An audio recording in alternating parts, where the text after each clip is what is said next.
Pocahontas born c. 1596, near present-day Jamestown, Virginia, U.S. died March 1617. Gravesend, Kent, England was a Powhatan woman who fostered peace between English colonists and Native Americans by befriending the settlers at the Jamestown colony in Virginia and eventually marrying one of them. Among her several native names, the one best known to the English was Pocahontas, translated at the time as Little Wanton or Mischievous One. She was a daughter of Powhatan, as he was known to the English. He was also called Wahunsinek, chief of the Powhatan Empire, which consisted of some 28 peoples of the Tidewater region. Pocahontas was a girl of age 10 or 11 when she first became acquainted with the colonists who settled in the Chesapeake Bay area in 1607. By the account of colonial leader John Smith, she interceded to save Smith's life in December of that year, after he had been taken prisoner by her father's men. Smith wrote that, when he was brought before Powhatan, Pocahontas halted Smith's execution by placing herself over him as he was about to have his head clubbed on a stone. Powhatan released Smith to return to Jamestown. Some writers have theorized that Smith may have misunderstood what he saw and that what he believed to be an execution was instead a benign ceremony of some kind. Others have alleged that he invented the rescue outright. What is known is that Pocahontas became a frequent visitor to the settlement and a friend of Smith. Her playful nature made her a favorite, and her interest in the English proved valuable to them. She sometimes brought gifts of food from her father to relieve the hard-pressed settlers. She also saved the lives of Smith and other colonists in a trading party in January 1609 by warning them of an ambush. After Smith's return to England in late 1609, relations between the settlers and Powhatan deteriorated. The English informed Pocahontas that Smith had died. She did not return to the colony for the next 4 years. In the spring of 1613, however, Sir Samuel Argall took her prisoner, hoping to use her to secure the return of some English prisoners and stolen English weapons and tools. Argall did so by conspiring with Jamestown, the chief of the Patawamek people, who lived along the Potomac River and whom Pocahontas was visiting.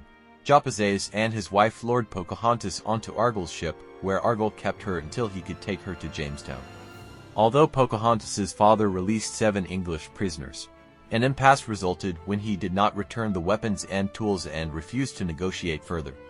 Pocahontas was taken from Jamestown to a secondary English settlement known as Henricus.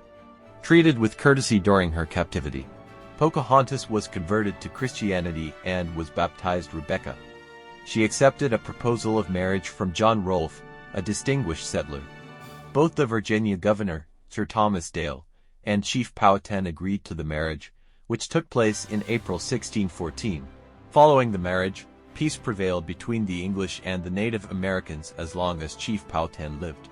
According to Powhatan tradition and the account of one colonist, Pocahontas had previously been married to a Powhatan man named Kakum. In the spring of 1616, Pocahontas, her husband, their 1-year-old son, Thomas, and a group of other Native Americans, men and women, sailed with Governor Dale to England. There she was entertained at royal festivities. The Virginia Company apparently saw her visit as a device to publicize the colony and to win support from King James I and investors. While preparing to return to America, Pocahontas fell ill, probably with an upper respiratory ailment, though some historians believe that she may have contracted smallpox or dysentery. Her illness took a turn for the worse and interrupted her return voyage before her ship left the River Thames. She died in the town of Gravesend at about age 21 and was buried there on March 21, 1617. Afterward, her husband immediately returned to Virginia. Her son remained in England until 1635, when he went to Virginia and became a successful tobacco planter. Pocahontas has been an enduring image in American literature and art, the prototypical Indian princess, whose narrative has been relentlessly refashioned to suit the polemical, poetic, or marketing needs of its interpreters. From the early 19th century, the emphasis of her story shifted from Smith's description of his rescue to Pocahontas's relationship with Rolfe, a mixed marriage that provided a practical and metaphoric model for the beneficial possibilities of the blending of indigenous and colonial cultures. By the time of John Gadsby Chapman's painting of the baptism of Pocahontas for the rotunda of the U.S. Capitol in 1836-40, the benefits of the coupling of Rolfe and Pocahontas had become more contingent, predicated on her assimilationist acceptance of Christianity. In the journey from Simon van de Pass's 1616 engraving from life to her depiction in Chapman's painting, Pocahontas's features and skin tone were dramatically altered to more closely resemble European and European-American concepts of human beauty. Over the years, Smith's mythic description of his rescue was increasingly accepted as history, and imaginative presentations of Pocahontas's story were often molded into romances that sometimes focused as much on her relationship with Smith as in the Walt Disney Company's animated feature Pocahontas 1995, as on her relationship with Rolfe.